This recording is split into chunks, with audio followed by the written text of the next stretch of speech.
Hey, how's it going? Welcome back to my YouTube channel. Uh, yeah, this sucks.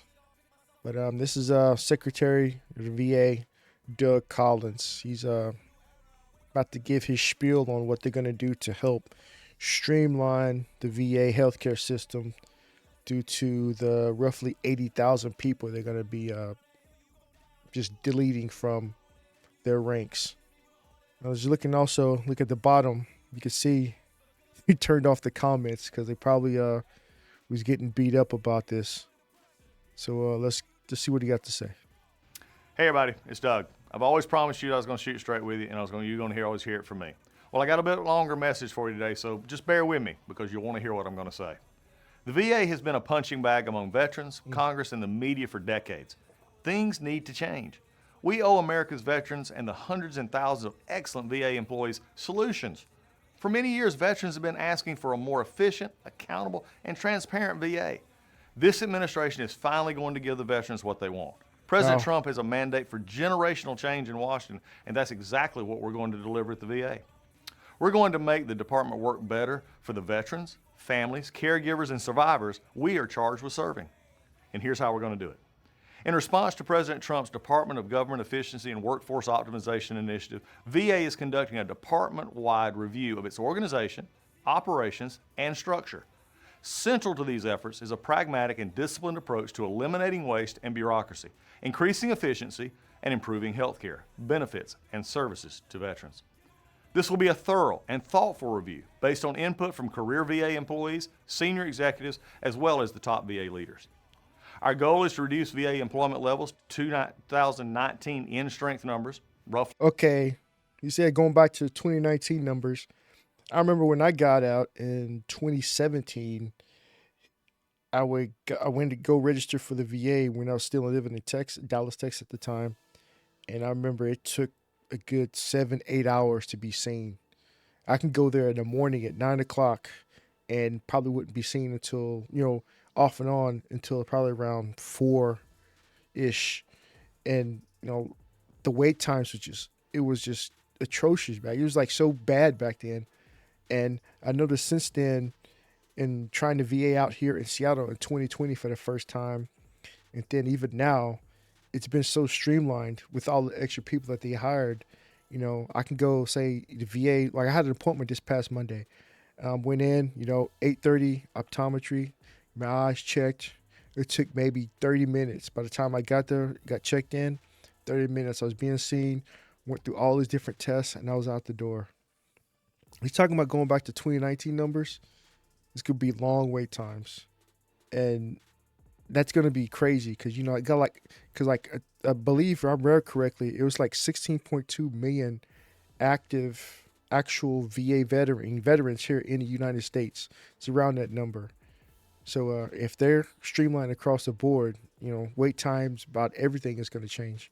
Roughly 398,000 employees from our current level of approximately 470,000 employees. That's crazy. Now that's a 15% decrease. We're going to accomplish this without making cuts to health care or benefits to veterans and VA beneficiaries. I earned that shit. VA will always fulfill its duty to provide veterans, families, caregivers, and survivors the health care and benefits they have earned. That's a promise. And while we conduct our review, VA will continue to hire for more than 300,000 mission-critical positions to ensure health care and benefits for VA beneficiaries are not impacted. There are many people complaining. So they're going to fire 80,000, roughly 80,000, and hire 300,000. Okay. About the changes we're making at the VA. But what most of them are really saying is, let's just keep doing the same thing at the VA has always done. No, not going to happen. The days of kicking the can down the road and measuring VA's progress by how much money it spends and how many people it employs rather than how many veterans it helps are over. Here's just one example. We're conducting a comprehensive review of the VA's 90,000 contracts, That's a lot, which are worth more than $67 billion. After reviewing roughly 2% of those contracts, we were able to cancel nearly 600 non-mission critical or duplicative agreements that will save the department roughly $900 million. Just imagine how much more we'll be able to save after we review the rest of VA contracts. That's what it's about. They're trying to save money. I understand what Doge is doing. I commend them for doing that, but at the same time, it's going to be some departments that they're going to screw over. And my thing is, like the crisis line, a lot of guys that actually need help that are really messed up, that, and like family members or family members of veterans who have passed, and the family members have their benefits. It's gonna be a whole bunch of bottlenecking and slowing down everything. It's probably like people trying to you know get things adjudicated, people trying to get their VA benefits. You haven't applied for it yet. Those who, like, I got out, I had all my rating and stuff set before I even got out. Those who served in Desert Storm and other wars, from Vietnam veterans, you know them still trying to get their stuff approved. It's just going to slow all that down. The money we're saving by eliminating non-mission critical and duplicative contracts is money we're going to redirect to veteran-facing healthcare, benefits, and services, resulting in massive improvements in customer service and convenience. Improving services to the veterans is exactly why the VA exists. That is what everyone, Congress, the media, and VA employees should be focused on. There have been a lot of news coverage regarding recent layoffs at the VA. Now, we regret anyone who loses their job, and it's extraordinarily difficult for Especially me, this time. especially as a VA leader and your secretary, to make these types of decisions. But the federal government does not exist to employ people. It exists to serve people. At the VA, we are focused on serving veterans better than ever before. You're not focused on employing people, but to serve people. You can't serve the people unless you employ people to serve those people. So how does that? Okay. And doing so requires changing and improving the organization. Look, the VA was never perfect, and it will never be perfect, but we can and will make it better. When we find problems, we will fix them. When we will communicate what we are doing to the public. That's what I'm doing right now. But we'll be making major changes, so get used to it.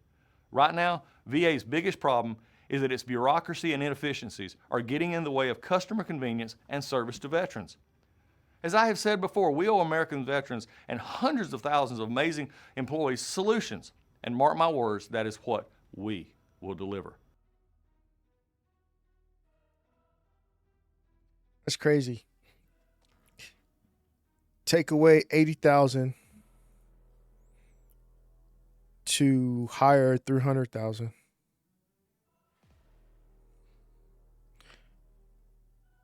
I don't understand it. I should be mad, but I'm not mad.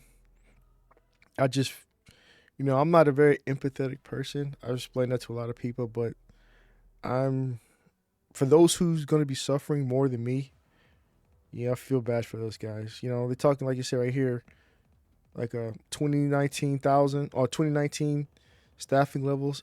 The VA sucked back then. Because I've seen it, like, I heard it suck before it even got out in 2017. And from 2017 to 2019, it was slow, but it was starting to speed up. Things were improving. And COVID hit. Then everything, it seemed like everything was running on all cylinders. Everything was pretty much going faster in that time. And I haven't had too many issues with it since then. But like I said, I can go, like right now, I can go in any time of day, go to Seattle VA, American Lake VA over in Tacoma. 30 minutes to an hour, I'm being seen, I'm good to go. But I don't understand this. But I don't know. Woo. I guess we'll see. Got veterans out there. Let me know how you feel. Comment, like, share, subscribe. Let me know in the comments how you feel about this. Things are going to get rough. Till next video. Peace.